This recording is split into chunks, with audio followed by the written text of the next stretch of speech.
Good afternoon, welcome to chemistry. So ladies and gentlemen, today we are going to be working on lesson 19, properties of acids and bases, and we're going to look at the concentration of hydrogen as it relates to pH. Before we jump into lesson 19, I want us to step back to last class and review the material that you learned that day. So while I'm getting organised with the Elmo, could you please take out your wobbly thumbs books, go to the back pages, set up a heading, pop quiz number 2, acids and bases. At the start of class, we elicit the students' prior knowledge using a thing which I call a wobbly thumbs discussion. When I started teaching, I found most students were quite lethargic when they came to the end of the day, or perhaps first thing in the morning, or if it was just after lunch. Basically, they have a tendency to be lethargic at certain times of the year. So the 113 wobbly thumbs discussion, a student comes and reads an engage prompt. The prompts are always written so that it says, what do you think?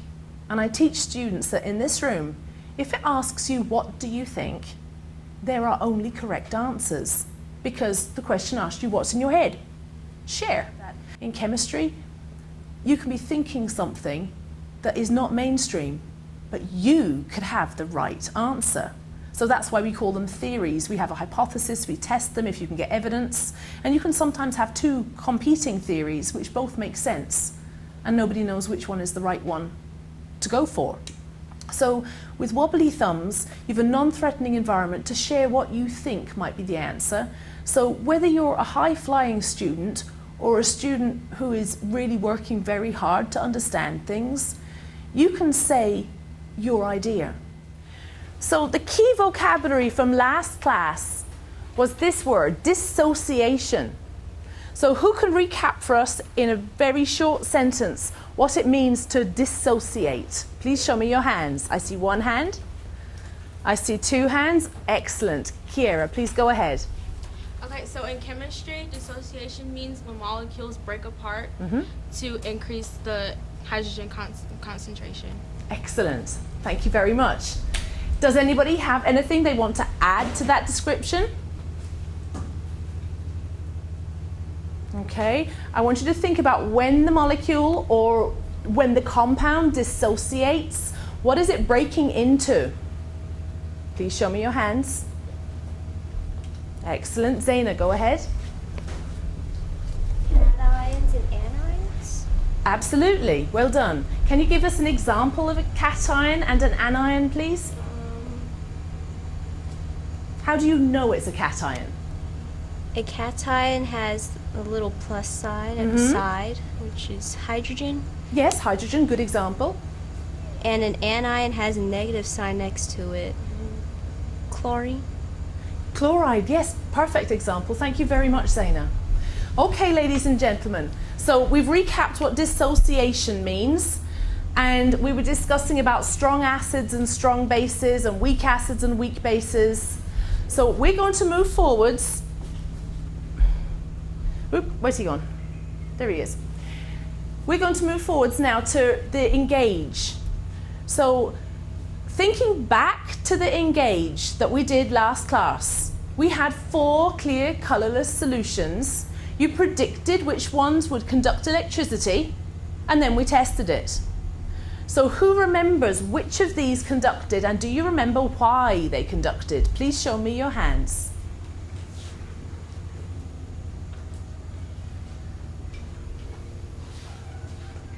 Thank you. Go ahead, Kiera. I believe I think it was hydrochloric acid, and I think that it was because that substance was the most acidic. Super. Okay. Okay. And what did hydrochloric acid do when it's put in the water and stirred around? What does it do? Think back to that key vocabulary we've just looked at. Show me your hands. Thank you, Miguel. What does the hydrochloric acid do when we dissolve it in water and stir it up? The hydrochloric acid dissociates into hydrogen and chlorine ions. Perfect, thank you so much. So when it does that, it is able to conduct electricity. So you remember that this is dissociating to H+. Do you see anything else that dissociated to make H+ and something else?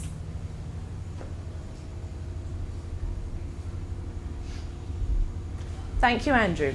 Sodium chloride, when it associates, it splits into Na, and Cl. And what's special about sodium? It's a metal. It is. Okay, and why is it important when we're talking about electricity and metals? They conduct. Lovely, thank you, sir. Okay, now we've looked at hydrochloric acid, making the H+, and we looked at sodium chloride, which made cations and anions so the electricity could zip through. Do you see anything else? I know there was 3 solutions that did conduct electricity. Which was the third one? Thank you, Jenna, go ahead. Acidic acid. Uh-huh. And because acidic, if it's an acid, then it conducts electricity. Well done. Perfect. Thank you so much. Okay, so I think that's enough recap. I think you are ready for your pop quiz.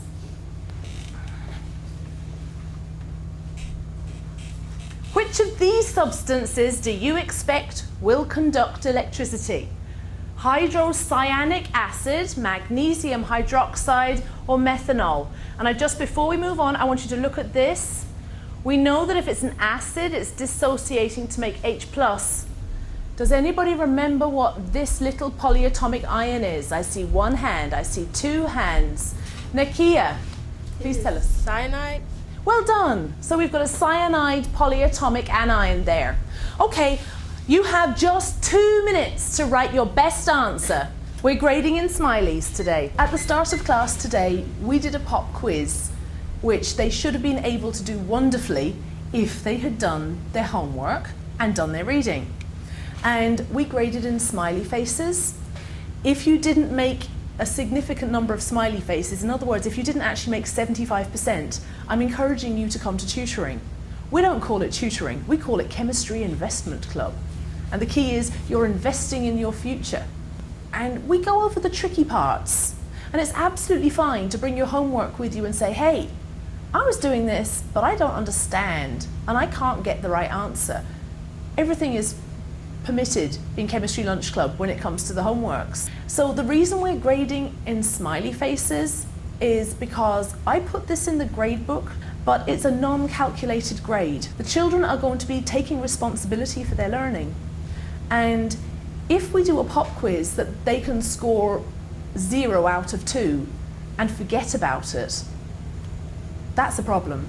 Now, because this is a new topic, I don't want to penalise them in the grade book.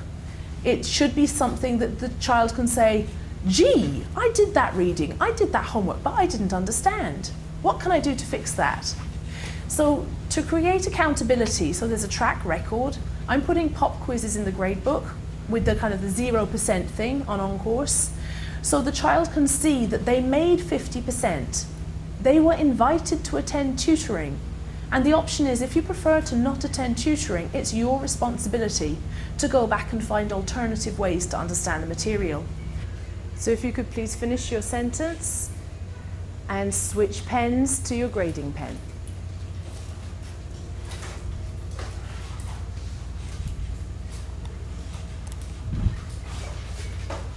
Okay, please show me your pens to show you're ready to grade. I see 5 pens. I see everyone's pens. Thank you, that's great. Okay, so we were talking about dissociation. So, who has some thoughts on this? Please show me your hands. Okay, Miss Catherine, please tell us, what do you think is going to make the things conduct electricity? Well, I think it's because it's an acid, and acids conduct electricity. Super. Okay, so easy peasy question then, follow on. Tell us, which one are you predicting will definitely conduct electricity out of these 3? Hydrocyanic acid. I agree with you. Who agrees with Catherine? Okay, because remember, I'm not always right, so you have to question that. Okay, good. So next thing, so acids conduct electricity. What else do we know for sure does conduct electricity? Show me your hands. I see lots of hands. Okay, I'm going to go to the back there, Miss Astrid. Metal also conducts electricity. Okay, so which do you think now is going to conduct electricity here? Magnesium hydroxide. Super, thank you very much. Okay, so let's just recap there. We've got magnesium hydroxide here, and there's just one little disclaimer that they should have in there, in my opinion. Okay, is there any time that magnesium hydroxide, an ionic compound, will not conduct electricity? Think back. Think back to when we did our conductivity of metals lab. Metals do conduct electricity, pure metals. But what's the special thing about ionic compounds?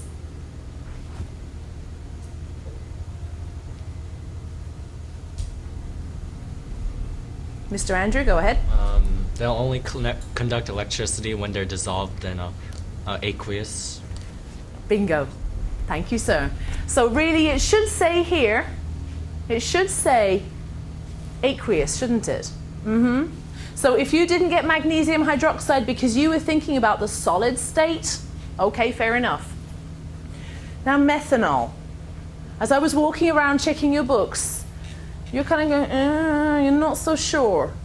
So last class, when we looked at sugar, we decided that probably the reason why sugar doesn't conduct is because it stays stuck together in its molecule. Who remembers the shape of a sugar molecule? Miss Kennedy. So, what's the shape of a sugar molecule? Yeah, that shape. What's that? Circle. A circle. Yeah, we call it a ring shape. So in a sugar molecule that's like a roundy ring with all the carbons, the electrons are so busy bonding that they don't have time to zip off and conduct electricity for us. So here we've got something that we're not sure about. I could see there was a lot of puzzled faces going on there. What do you know it is by the name? Methanol. I see one hand, I see two hands, I see three hands. Miss Sierra, tell us what you think by the word "ol" at the end. A solid. It could be a solid. If we dehydrated it, it could be. Let's assume this is a clear, colourless liquid, and the clue is that it rhymes with its character. So do you remember at the back we've got the carboxyls, we've got the esters, we've got the amines. What's the functional group that ends in ol? You don't know? You don't remember? I know you do remember, but it's okay. You've got brain freeze right now. Let's phone a friend. Who you want to phone? Nakia. Nakia. Okay, Nakia, we're phoning you. Thank you so much. So I know that we didn't do functional groups for a long time, so I was expecting this one to throw you a little bit. We will go back and review alcohols and all the other functional groups starting next week. Okay, so grading. We're grading in smileys. If you predicted one or two of these correctly, you can have a half smiley face. If you predicted all three of them correctly, you get a whole smiley face. Now, explaining. You have to be able to explain so a 9th grader who didn't do chemistry yet does understand. If you think your explanation is awesome and it makes total sense to you, give yourself a whole smiley. So one smiley for identifying, one smiley for explaining. Okay, now, remember those smileys are important because when you review, as you go through your book, anything with a big giant smiley face, you don't have to spend so much time. When you go through your book and you see a straight face or a frowny face, it's your signal to stop here and re-review that lesson. Okay? So add up your smileys, put them in a circle, and please put the smiley face that best describes how you're feeling about acids and bases and dissociation of molecules and compounds.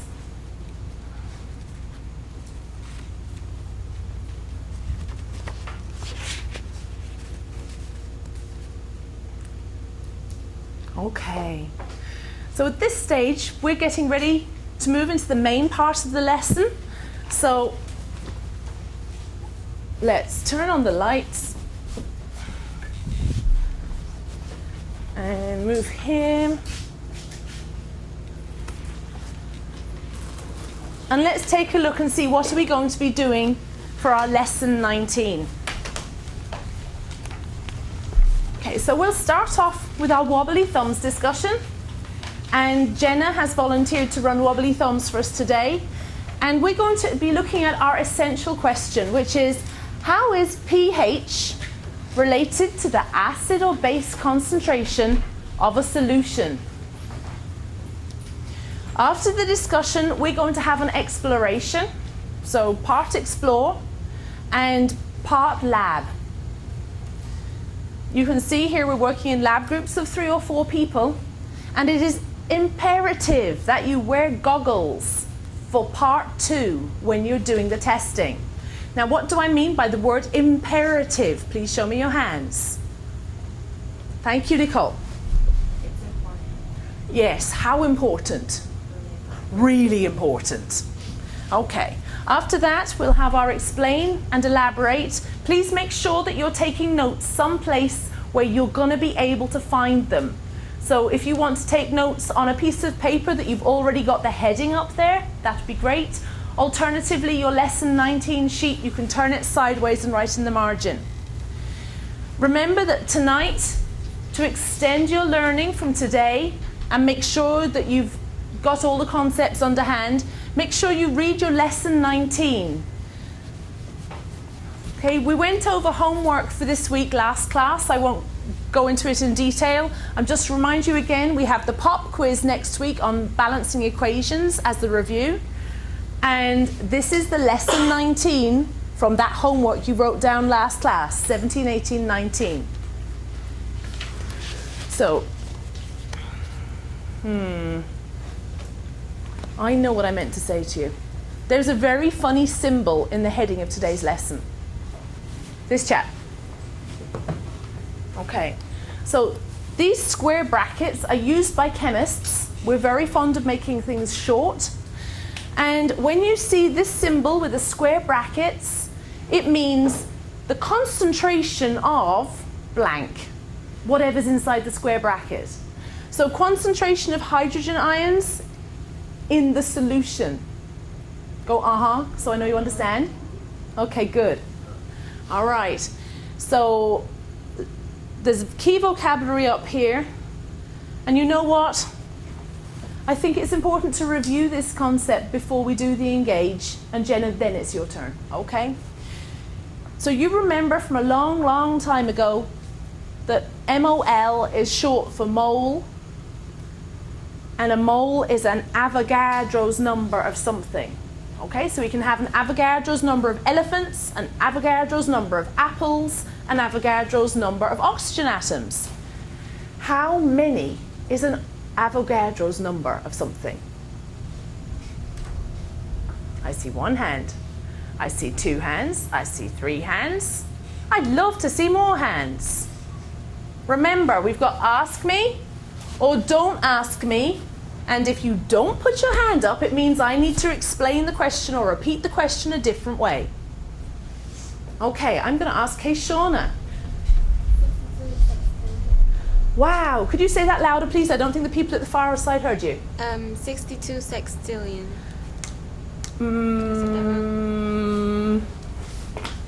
Do you mean 62 sextillion or do you mean 600? 602. That's what I thought. That's what you said the first time. Yeah. So 602 sextillion. Okay, and does anybody remember how I can write this instead of saying sextillion or writing the lots and lots and lots and lots of zeros? How do I write it in the scientific notation?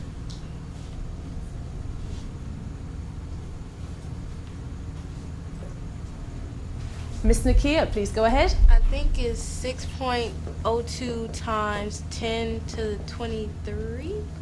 Did you say 23rd? Yes. Excellent choice.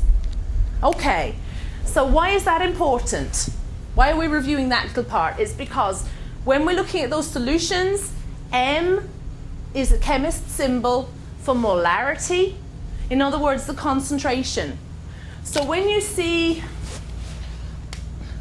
0.010 molar hydrochloric acid, you know that inside 1 liter of solution, you have got this much hydrochloric acid, okay? And we use the molar mass to figure out how much to add. Okay, so now it's time for us to do our engage. And Jenna, are you ready? Yes? Let's switch up the lights for you.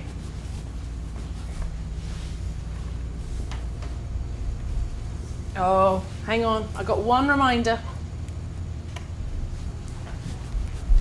First reminder is turn on the overhead again. You know that pop quiz that you just did? Go, Okay, so I just want to remind you that Chemistry Investment Club is meeting every A day at 11 a.m. If you did not make a smiley grade of 1.5 or greater, would you please consider attending the one that we're going to run on Friday? Okay, not compulsory, but anybody who attends, they generally find it very helpful. And I wanted to say this to you. If you did make a 1.5 or greater, congratulations, because this is a new topic to you, and I know we haven't done a lot of recap on it. Oh, he's gone. So there we are, lesson 19, and our essential question. Jenna, do you want to read the essential question, and then I'll move on and give you the warm-up question. Okay. How is pH related to the acid or base concentration of a solution? Pure water has an H plus concentration of 1.0 times 10 to the negative 7th power molarity, and an OH negative of 1.0 times 10 to the negative 7 power molarity. What does this mean? Thank you very much. Okay, ladies and gentlemen, you have 15 seconds to think about this.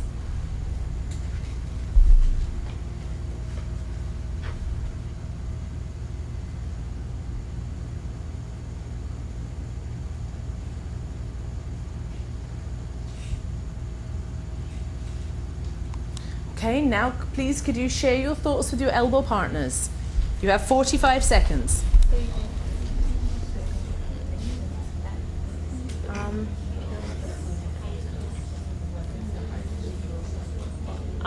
Well, maybe the H positive and H negative will cancel out since they have the same molarity. I read ahead, and I remember it said something about like they had to be balanced to like negative 14, like the scientific notation. So I don't know. I think that's like the scientific notation part that might like cancel. Yeah, like you said, like cancel out, and then it'll be like balanced, I guess. Yeah. So I think that's what it is. Okay, ladies and gentlemen, it is time to commit your thoughts to paper. Please remember to write in full sentences and to restate the question within your answers. You have 3 minutes.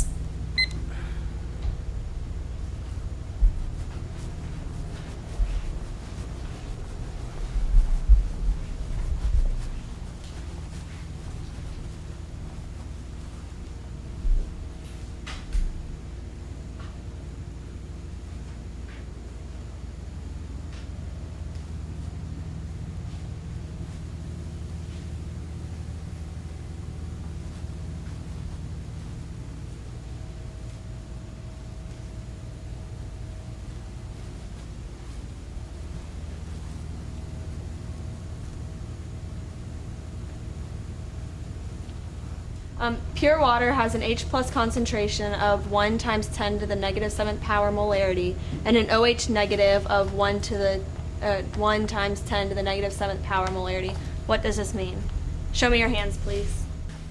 The student leader will come to the front of the class and they will respectfully ask students to volunteer to speak. And I have a system where you may not put your hand up. Okay, so if you would like to be asked to volunteer, you raise your right hand, and I teach people this is like this hand, and I model for them each day. So if you would like to be called on, please raise your right hand. This is your ask me hand. If you really don't feel like talking today, you're a bit tired, your throat hurts, in those circumstances, it's perfectly fine to say, I'm participating, but please don't ask me. On the other hand, if you don't raise your hand, that is signaling that either A, you're still thinking and trying to decide which hand to put up, or B, you're confused and puzzled and you'd like the question to be repeated in a different way. So that means that every child knows they're going to need to put their hand up. There is no point in spacing out, going to sleep. And the thing is, if you don't have your hand up, you're going to be asked in a very concerned voice, would you like me to repeat the question, or would you prefer me to say it in a different way? So the spotlight will be focused on you, so you might as well decide pretty fast, is it ask me or don't ask me? And just because you raise your don't ask me hand, if that's kind of the only hand you ever raise, because let's say maybe you have a pain in your right shoulder, it wouldn't be fair to penalise you. So if every class you're always raising your left hand, don't worry, we will include you in the questioning and you will be invited. So the best thing for students is the second they've got something to contribute, throw up the hand, because the day that you really don't know it, you can have a get out of jail free card. That one. All right, good. Hands, please. Thank you. Kira? I just want to say that, yeah, I concur with Andrew because I kind of read ahead. And I read, it said something about how the balance of the H concentration and the OH concentration has to add up to negative 14, 10 to the negative 14th molarity. So I think that, yeah, the -7 and -7, they will like add up to negative 14 and then it'll be balanced. Show me your thumbs, please. Thank you. And one more person. Show me your hands, please.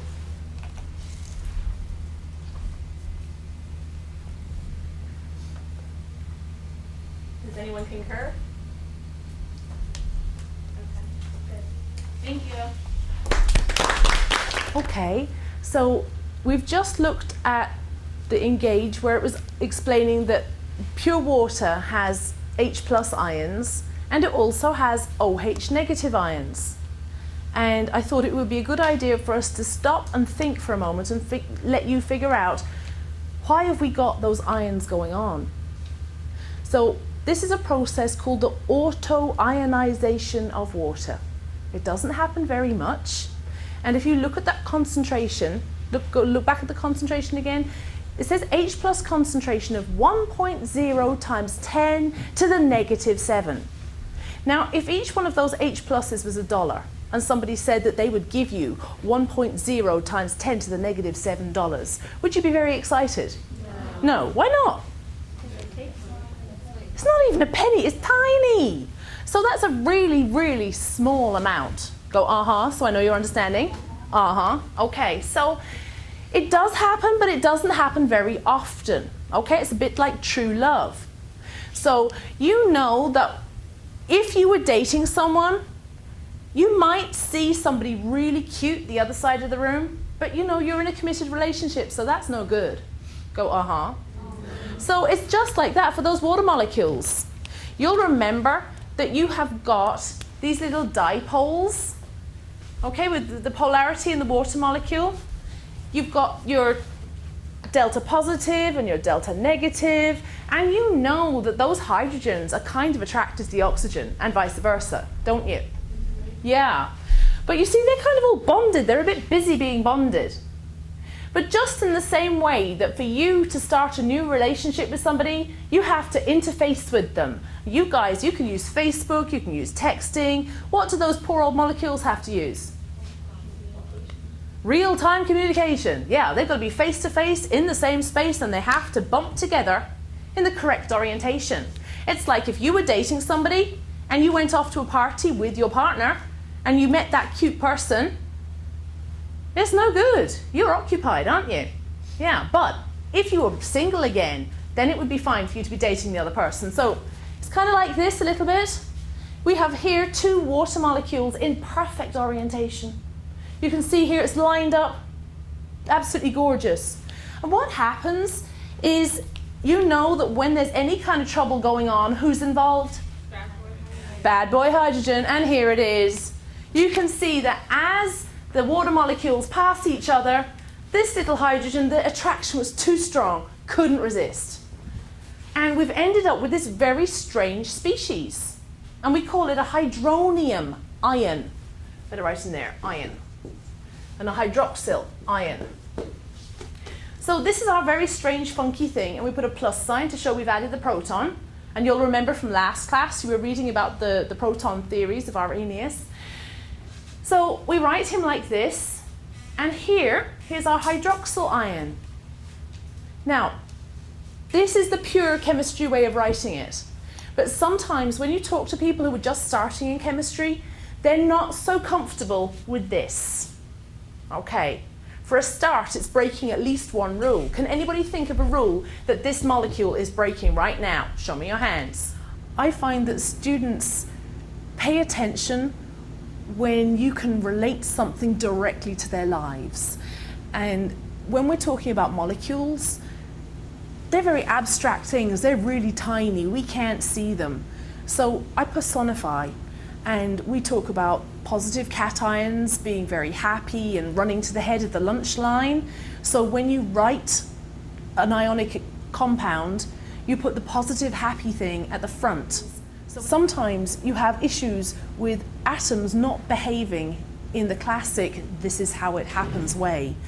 And as the year progressed, students have found that oftentimes it's hydrogen who's not behaving the way you'd expect it. For example, hydrogen can be H+, it can let go of its electron, or it can be H-, it can steal an electron from somebody else. And that's very uncommon in the world of atoms. So one day I'd said something about, oh, that bad boy hydrogen, and the students latched onto that. So now I make analogies, for example, for dating. We had a dating analogy today when we were doing the different types of reactions. We would talk about single exchange and double exchange reactions, and I was saying how it was like Annie and Billy, who were ionic compound, went on a date by themselves, and on the way they met Claudia sitting there who was crying because she was lonely and she didn't have a date, and they said, hey, come and go bowling with us. So unfortunately some chemistry happened, and by the end of the evening they'd switched partners, and now it was Annie who was single.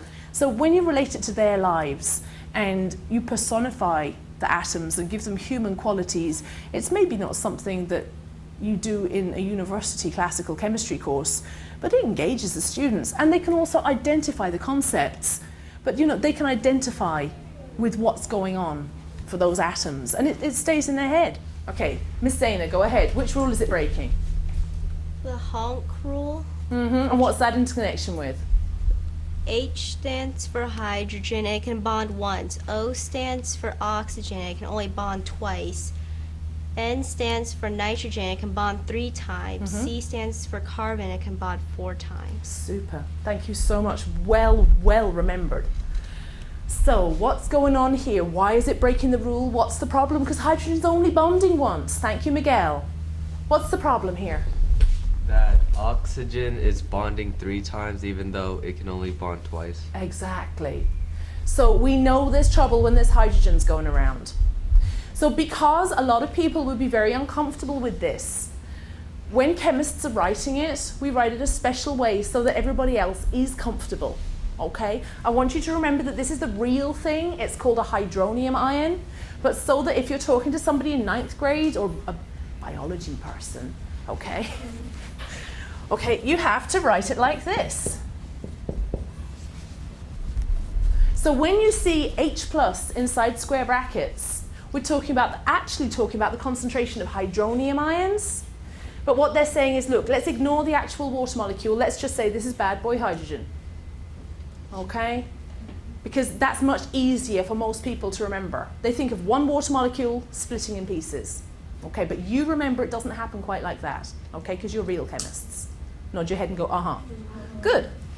Okay, so when you take these 2 molecules and you split them up, you've got 1 hydronium ion, you've got 1 hydroxyl ion. What ratio is this? What ratio have you got for your products? I'll give you a clue. There's nothing written in front of the molecules. Thank you, Jenna. A 1-to-1 ratio. Absolutely. So if I tell you I've got a hydrogen concentration of 1 times 10 to the negative 7, what does that mean that I've got to have as my concentration for hydroxyl?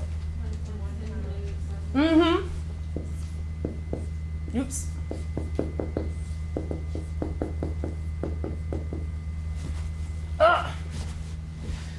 Oh, getting old. Who put that there? So you can see now. Now do you understand where these figures are coming from? Yeah? Excellent. Okay, guess what? We're ready to start class. Are you ready? Okay. So, could you please now get your lesson 19 sheets? Okay, ladies and gentlemen, last class you worked and you looked at different kinds of acid-base solutions. I was just wondering, does anybody recall what the blank spaces in those little boxes means? Nicole, tell us. What's the blank space? Water. Why did we have a blank space for water? Remember, it's a chemist who drew it. I see 2 hands, I see 3 hands, I see 4 hands, I see 5 hands. Miss Nakia, go ahead. Because there are a lot of water molecules and chemists are too lazy to draw them all. Yes, spot on, well done. Okay, in this little square, we actually have enough space for 140,000 water molecules. So it really is not unreasonable to go, it's okay, you don't have to draw all of them. Okay, it would take too long. So could you please pick up your lesson 19 sheet? I'll get mine too. Okay, the first thing we're going to do is you're going to work in your small groups and you're going to cluster around a table while I get the lab ready.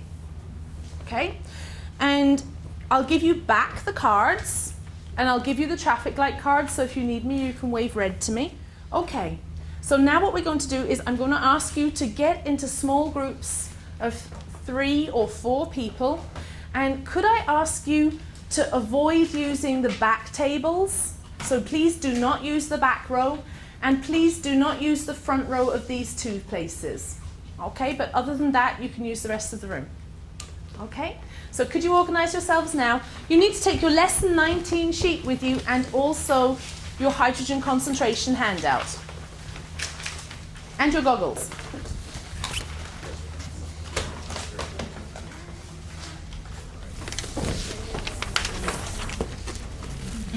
Okay, ladies and gentlemen, as soon as you're settled, could you orient your bodies so that you can see the overhead projector again? Overhead? The 5 patterns? The cards. Wait, is it on here or? We need to use the cards. Not for this.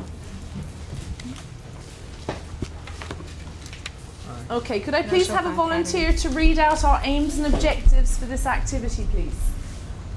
Somebody with a good, strong voice. Yeah, you're going to work again, Kiera. Thank you. After this lesson, including your reading and practice work at home, you will be able to explain the mathematical relationship between the H plus and OH negative concentrations in a solution, define pH and explain the relationship between H concentration and pH, determine the H plus concentration of a solution between the OH and vice versa. Yeah. Thank you very much. That's wonderful. Okay, so now I've given you out your solution cards again. Audie, could you read us out the instructions for part 1, please? Part 1. Examine the handout H plus concentration, OH negative concentration, and pH. List at least 5 patterns you notice. Okay, now I'm going to work with you for this first little piece. And then as soon as you've got the idea of it, you can all get going. Okay. Now I notice some of you are starting putting your safety goggles on right now. That will be important, but we don't need to use them right now this minute. Okay, so just keep them handy. That's for part 2. When you finish part 2, you're going to be able to move, when you finish part 1, you're going to be able to move straight into the labs. And I'm going to ask that these 3 groups, you work at the front of the room. Okay? So 1, 2, 3, you're going to be at the front of the room. And 1, 2, 3. Are you a group of 2? Okay. All right. So group, you guys, you work at the back of the room. There'll be 3 stations set up. And as you rotate, would you make sure you go clockwise, please? Okay. And let's get back here. Yeah, if we have a spill, you may use any sink to wash off your hands. Okay. If you find that something disastrous happens, it shouldn't because you're good kids, but if something disastrous happens, we have the safety shower and the eye wash at the back of the room. Don't be frightened to use them if you need them. Okay, I want to talk about this now because if we don't talk about this now, you guys are going to jump into the lab and I won't have spoken to you. There is a new procedure for pH paper. Can you make sure that with you, you do have your lab procedure? We won't go through and read it now. You can read it in your groups when the time comes. So make sure you've read the pH procedure. Make sure that you've read the procedure for the vernier probes. Do you promise? Yes. Okay, good. That's fine. In that case, let's get back to our solution cards. So I've got a few solutions going up on the board. Can you spread out your cards?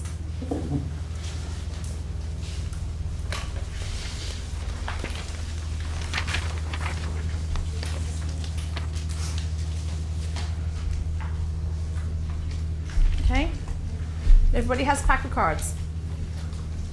Okay, so once you've got those organized, the next thing is to get your hand out for concentration and put that on top. Okay, cover up the cards. Cover up the cards so you can't see them. Okay, good. Now I'm not being funny. I just want to make sure that you understand that for part 1, you don't use the cards. Okay?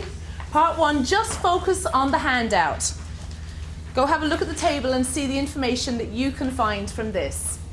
Okay, when you've done that, could you then go back to the yellow cards? So let's pretend we've done part 1. Uncover your cards, reveal your cards.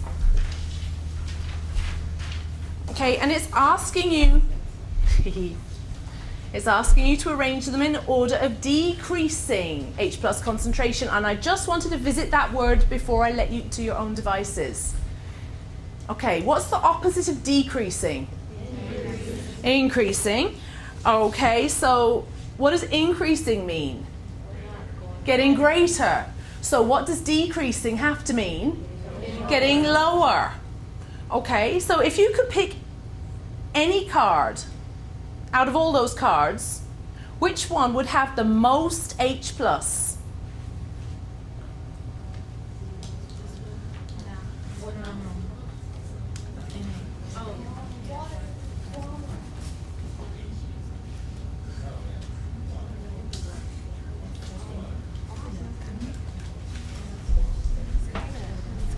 Water. You think? Okay, now just have a little think. We were looking at the pH scale the past 2 classes. Let me ask you that question again. Bear in mind, what does the pH scale measure? OH. How much H? How much hydrogen? Let me ask you that question again.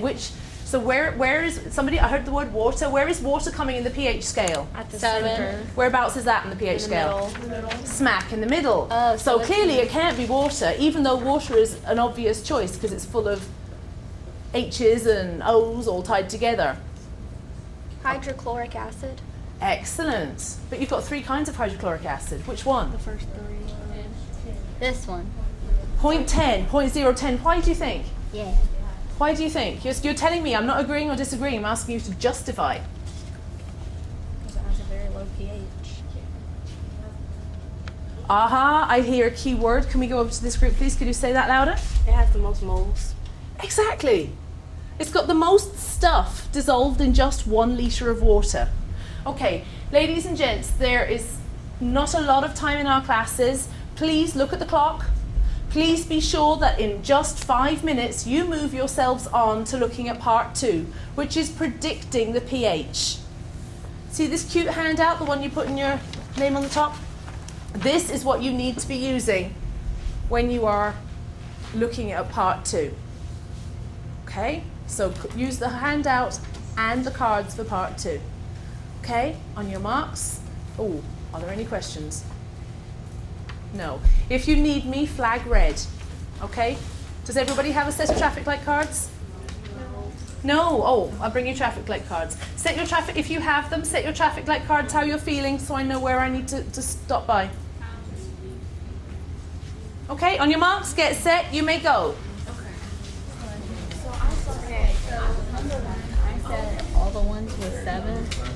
There's also like they have 10 to the -7. Yeah. Yeah, because they have to add up to -14. So -7, -7. Okay, so for our first group,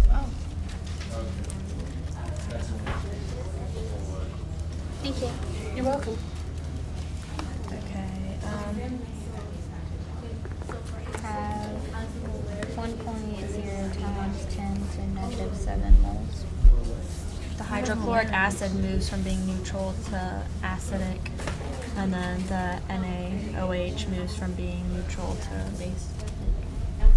Yeah. So that can be 2 and 3. NaOH, so mole values. So the greater the mole, the greater concentration, whether it's like acid or base. So yeah.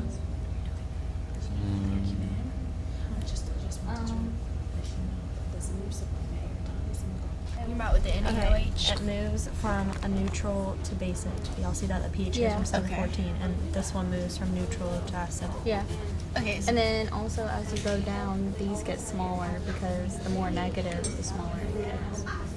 So as it goes from acid to base. I put students in groups every class. And the reason for that is because that is mirroring what goes on in real science. No scientist is working independently.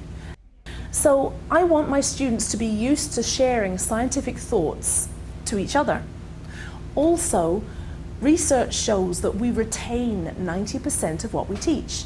So if you have a small group of mixed ability students, then someone who's strong in a certain area can explain to somebody who maybe isn't quite grasping it. And the fact that the person who's strong has explained the concept means that they have actually made it even stronger inside their head.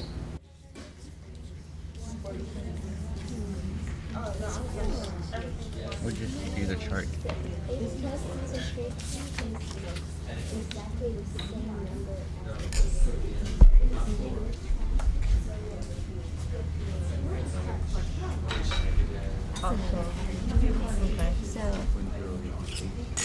So the hydrogen exponent? Yeah, the exponent. The hydrogen exponent is the same number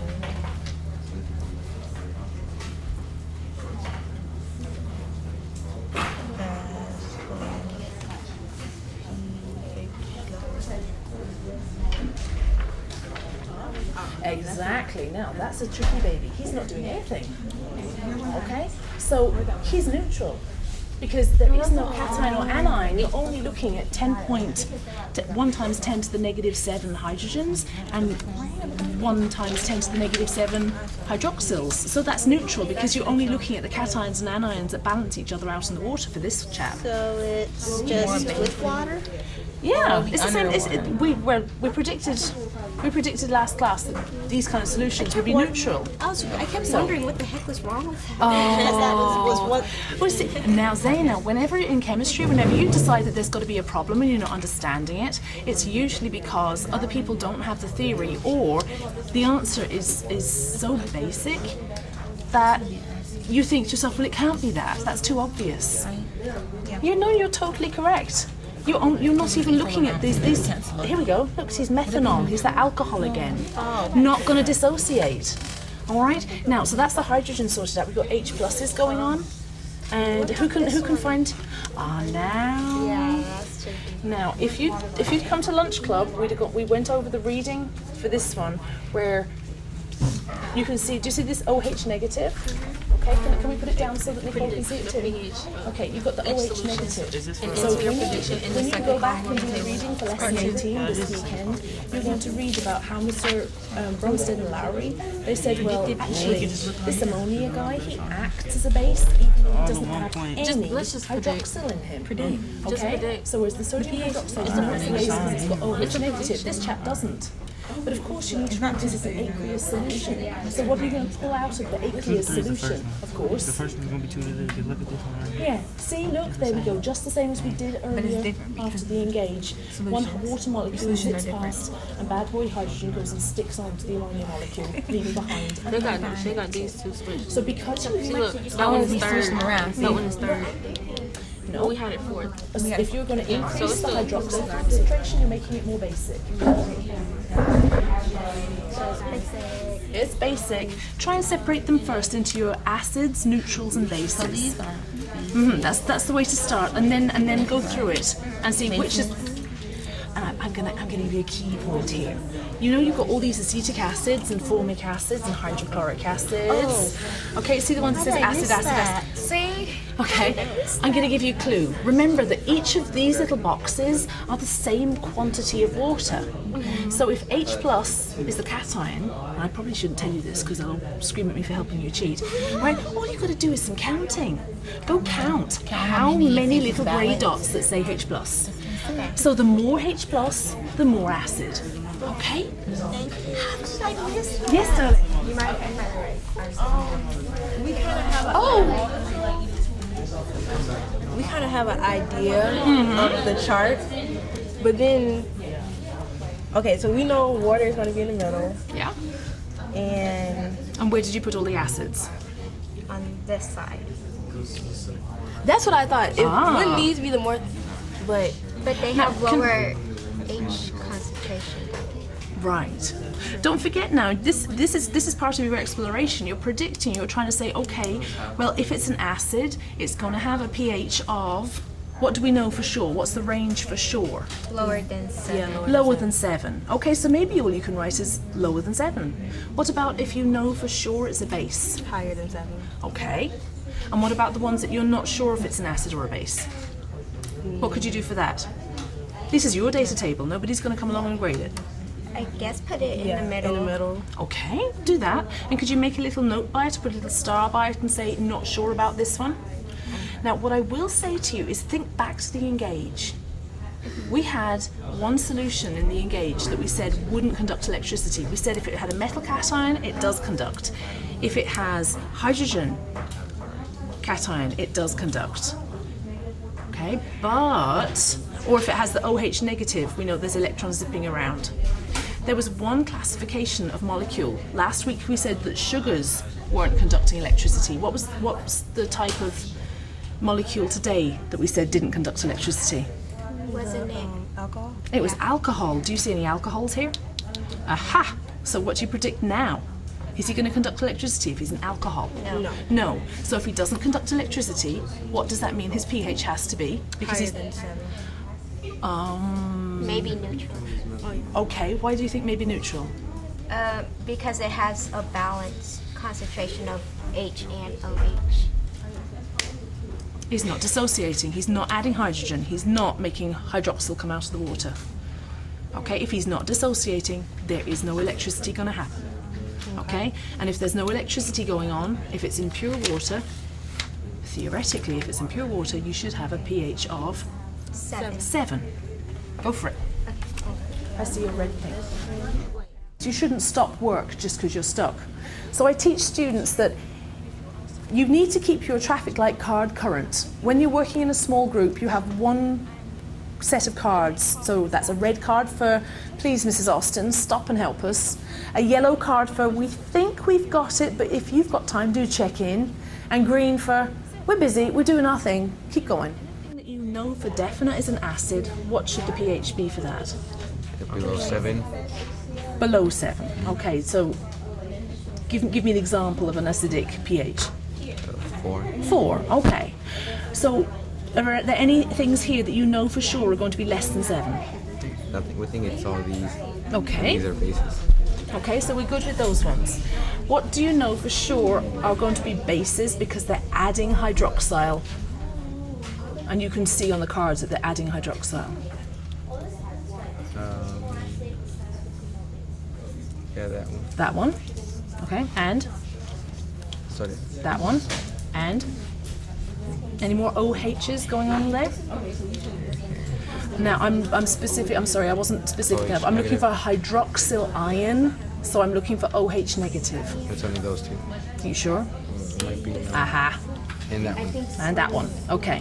So what can you say for definite about these three, if they're bases? What their pH got to be? Above 7. Above 7. Give me an example of a pH above 7, please. 9. 9. Super. Okay, so you can pick anything you like between those ones, right? Or if you just wanted, you could say simply greater than. If you're totally stuck, don't be totally stuck. Put greater than 7. Okay? So we're here looking at water, which you said was 7. We're looking at those ones. Okay, I seem to remember somebody doing something with sodium chloride a long time ago. You may like to check your notes or you may like to take a guess. But let's look at this methanol. They're alcohols. They're alcohols. What do you know about They alcohols? don't conduct electricity. Which means if they're not conducting electricity, what are they not doing? They're not acidic. They're not acidic. So we know that when there's cations going on, okay, and anions, we know they do conduct electricity. If there is no H+, and do you see any hydroxyl ion in there? No. Do you see any dissociation going on? No. Okay, so we said the alcohols are not acids, obviously, because it's a different configuration. But just like the sugar molecule from last time, the electrons are too busy and going round and round in a circle bonding. These guys do not dissociate. So you do have H+ in here. You do have OH negative in here. Why can I say that with definite certainty, even though this does not dissociate? What kind of a solution is it? It's an aqueous solution. But you've got the hydrogens and the hydroxyls theoretically in perfect balance. So what should the pH be for these? 7. Okay. So I'm quickly going to finish tidying up and getting your lab organized so you can start testing your theories. Would you please go back and group these into bases, group them into acids, group them into what you think could be neutrals, and see if you can actually even count. Like, go count how many hydrogen bonds. Remember that each one of these squares is telling you, this is how much hydrogen is in this much water. So the pH scale is the measure of what? How much acid you've got. So the one with the most little H+ bonds is the one that's got the most acid. Okay. Are we turning that to green? Yes.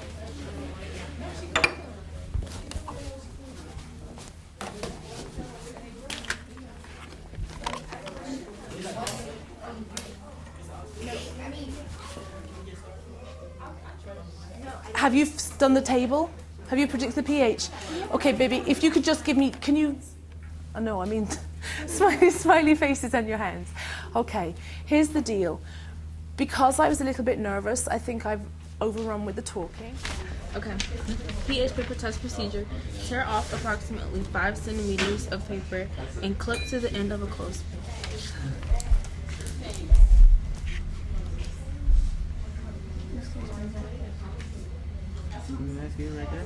That's too much. Just if you try to click. Too much. Yeah, right there. okay. And clip it to this.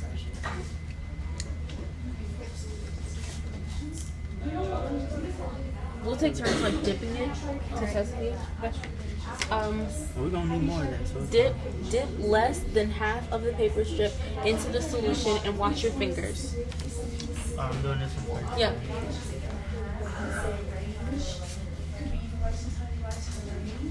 Okay.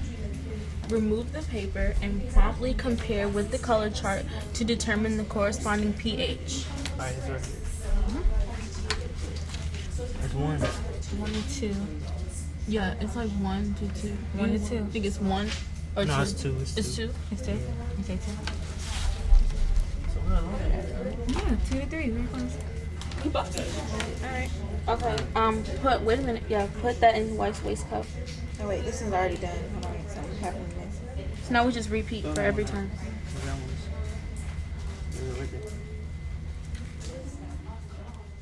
Okay, so So today's lab, the students were making predictions about what they thought the pH of certain solutions would be. And there was some consternation, and students were feeling that they were stuck, and how did they know? Because the answers are not on the sheet. So they had a table of concentrations, and you had to really examine this table and look at the data, and you needed to be extrapolating. And honestly, the students who got it they worked from the known and went to the unknown. The most successful group was a group who went, hang on, we don't know any of this stuff, but we do know the water. So they went down to the water and they were looking and they were saying, okay, yeah, we have the concentration here. That was what we did on the board at the start of class. And on the table that they were working from, it was asking what's the decrease in concentration of hydrogen molarity from all these solution cards. And they were able to stick water in the middle. Hydrochloric acid, they gave them one little example. They knew, okay, if it's acid, it's got more hydrogen in it. But then it was like shades of grey. You know, where does which go? And at this stage, there is no way I'm going to come along here and go check, check, check, check, because then you take all the fun out of everything. I want them to train them to be scientists. You have your hypothesis, go test it. So that then is where the inquiry comes. Today the students were working with some ordinary pH paper, which is where you dip the little piece of paper in the solution and then you match the colour. But honestly, as a scientist, that's really irritating because you only get qualitative information like how green is the stick. There's no number associated with it. So we're very lucky that we have the Vernier Lab Quests, those little tiny electronic thingies. So sure, go ahead, do the traditional route, take your little piece of pH paper, stick it in there. It's going to be more precise than the cabbage juice. But to see shades of acidity and basicity, it's important for you to have the electronic thing so you can see that it's maybe definitely 6.1 rather than 6.9. Whereas if it's 6.9, you might have thought it was a 7 if you were only looking at the green colour.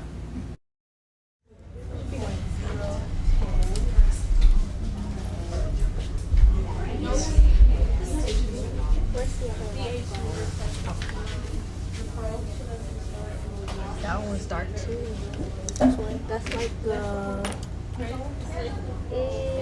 It's pretty green now. 10. Yeah, that's like a 10. A 10. Alright. So number 10. Are there any more over here? Oh, now we gotta do the probe. Go ahead. Probe should and then wash too. Okay. Place a probe in the solution to be tested. Record the pH in your data table. So you gotta do these 3 again. Okay. And then when we're done, we put it in here. Okay. You turn on the lab quiz. Huh? You turn on the lab quiz. Oh yeah. Yeah, turn it on.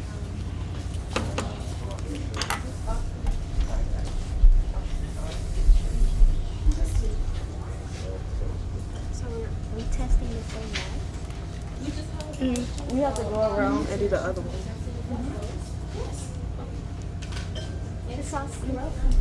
So we just test these 3 liquids, the same ones, with this probe. Have you already tested with the pH paper? Yes. Okay, so yes, absolutely.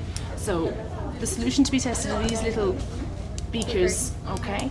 And you can see that the part of the pH probe that works is this little bulb at the bottom. Okay, so you don't need too much liquid. So we have 50 millilitres in each of those pots, and that's perfectly fine. The important thing is to remember when you take it out, wash it in wash 1, then wash it in wash 2. Okay, that means it's going to dilute whatever you have. All right. Okay. So you ready? Yeah.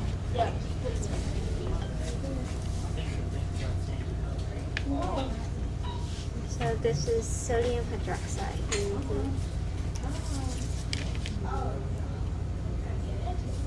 What's the number? Still going?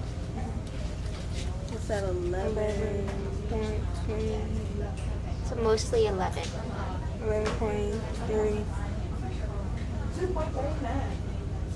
Sit it in there. Or will it stay? 11.50. So 11. Okay.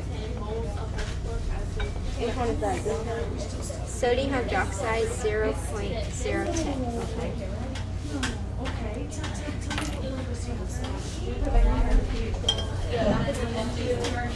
You said 11.50. Ladies and gents, it's important before you leave the classroom that you have the following things done. If you are doing a lab, make sure that you have left it in a safe condition. So the people who are cleaning up the station, thank you very much, I appreciate it, it's fine, just neutralise it and I'll come clean up that spill in a little while. Okay, Andrew? Thank you.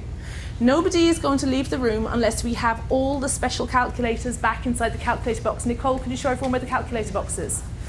Ta-da! Okay, we need wobbly thumbs books going back on the front desk. Okay, stack them in your stack.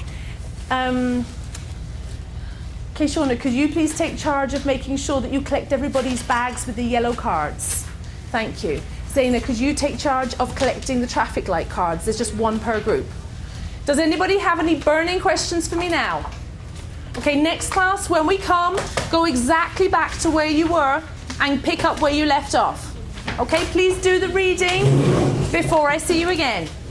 Okay, so today I started the lesson by checking on some background knowledge. In chemistry, it's really important for students to review the topics. The more you review and you elicit the prior knowledge, you're building on a solid foundation.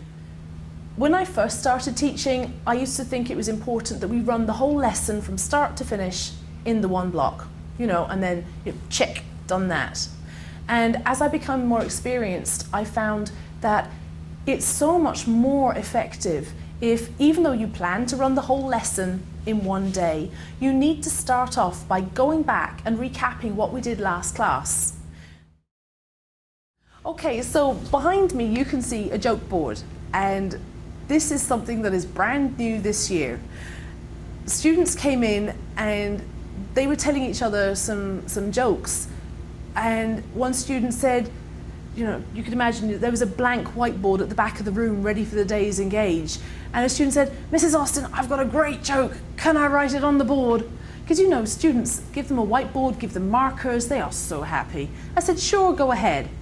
And that totally snowballed, and in fact the class that you saw today, they were the class who started this. So now when I get work for grading or when I get work for essays, oftentimes students will throw in little chemistry jokes because they have this theory that happy teachers give good grades. Yeah, so one of my favorite jokes at the moment is, I'm looking up at the board, is never trust an atom. They make up everything. So students have a great sense of humor in the classroom, and honestly, it just shows you the level of engagement that happens in this room. Students will come in here and they will erase a joke and put a new joke up. And the new motto in Duval County, in a nutshell, is every student, every day. And this board is indicative of the fact that in this classroom, we're talking about engagement, and every student is engaged every day.